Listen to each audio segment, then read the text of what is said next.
करवा चौथ की कहानी बहुत समय पहले की बात है। एक साहूकार के 7 बेटे और उनकी एक बहन करवा थी। सभी सातों भाई अपनी बहन से बहुत प्यार करते थे, यहाँ तक कि वे पहले उसे खाना खिलाते और बाद में स्वयं खाते थे। एक बार उनकी बहन ससुराल से मायके आई हुई थी।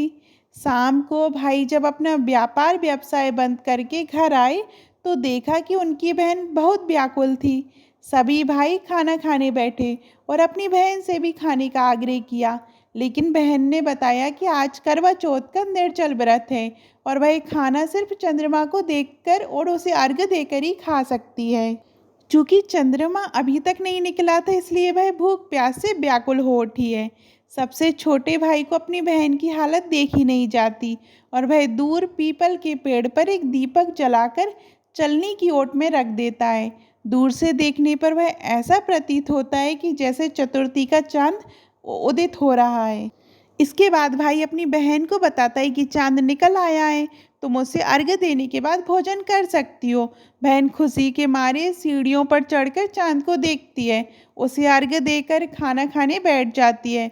वह पहला टुकड़ा मुंह में डालती है तो उसे छींक आ जाती है, दूसरा टुकड़ा डालती है तो उसमें बाल निकल जाता है और जैसे ही तीसरा टुकड़ा मुंह में डालने की कोशिश करती है तो उसे उसके पति की मृत्यु का समाचार मिल जाता है और वह बौखला जाती है। उसकी भाभी उसे सच्चाई से अवगत कराती है कि उसके साथ ऐसा क्यों हुआ है। करवा चौथ का व्रत गलत तरीके से टूटने के कारण देवता उससे नाराज हो गए और उन्होंने ऐसा किया है। सच्चाई जानने के बाद करवा निश्चय करती है कि वह अपने पति का अंतिम संस्कार नहीं होने देगी और अपने सतीत्व से उन्हें पुनर्जीवन दिलाकर रहेगी। वह पूरे 1 साल तक अपने पति के सबके पास बैठी रहती है, उसकी देखभाल करती है, उसके ऊपर उगने वाली सुई नुमा घास को वह एकत्रित करती जाती है। 1 साल बाद फिर से करवा चौथ का दिन आता है। उसकी सभी भाभियां करवा चौथ का व्रत रखती हैं। जब भाभियां उससे आशीर्वाद लेने आती हैं तो वह प्रत्येक भाभी से यम सुई ले लो, ये सुई दे दो, मुझे भी अपनी जैसी सुहागिन बना दो, ऐसा आग्रह करती है। लेकिन हर बार भाभी उसे अगली भाभी से आग्रह करने का कहकर चली जाती है। इस प्रकार जब छठे नंबर की भाभी आती है तो करवा उससे भी यही बात दोहराती है। ये भाभी उसे बताती है कि चूंकि सबसे छोटे भाई की वजह से उसका व्रत टूटा था, अतः उसकी पत्नी में ही शक्ति है कि वह तुम्हारे पति को दोबारा जीवित कर सकती है। इसलिए जब वह आए तो तुम उसे पकड़ लेना और जब तक वह तुम्हारे पति को जिंदा ना कर दे उसे नहीं छोड़ना। ऐसा कहकर वह चली जाती है।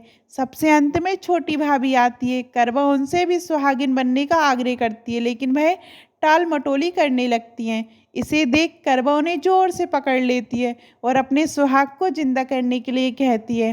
भाभी उससे छुड़ाने के लिए नोचती है, घसोटती है, लेकिन करवा नहीं छोड़ती है। अंत में उसकी तपस्या को देख भाभी पसीज जाती है और अपनी छोटी उंगली को चीरकर उसमें से अमृत उसके पति के मुंह में डाल देती है। करवा का पति तुरंत श्री गणेश कहता हुआ उठ जाता है। इस प्रकार प्रभु कृपा से उसकी छोटी भाभी के माध्यम से ही करवा को अपना सुहाग वापस मिल जाता है। हे श्री गणेश, माँ गौरी, जिस प्रकार करवा को चिर सुहागिन का वरदान आपसे मिला है, वैसे ही सब सुहागिनों को मिले। धन्यवाद। आपको ये करवा चौथ की कहानी कैसी लगी कमेंट में ज़रूर बताइएगा और अभी तक आपने हमारे चैनल धार्मिक चमत्कार को सब्सक्राइब नहीं किया है तो सब्सक्राइब करिएगा। धन्यवाद।